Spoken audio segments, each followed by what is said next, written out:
Okay, Randy, I thought I'd record this real quick.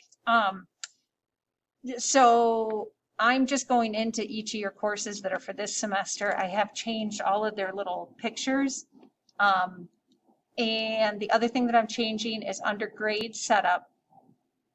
I am adding categories. So I've added test, add I haven't gotten classwork into all of them just because I thought about halfway through that I should have classwork, but that's something that you could add later. I'm adding project, classwork, project, test, homework. That just gives you a lot of different ideas of what you could use.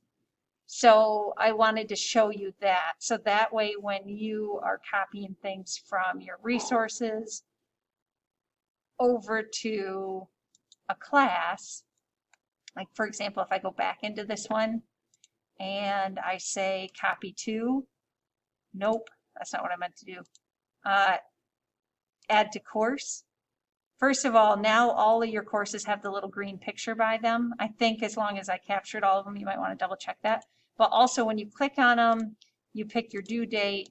Now you have all these categories to pick from. So whatever you want it to be. So I'd say test. I'm just going to cancel this. Then I click on this one next. I do the due date, pick from my categories, test, and then you can go through all of them. But now you'll know who you have to drop into because they all have the little green picture. So there's that too. So I just thought I'd record a quick video to show you that in case we have a hard time getting together in the next week or so.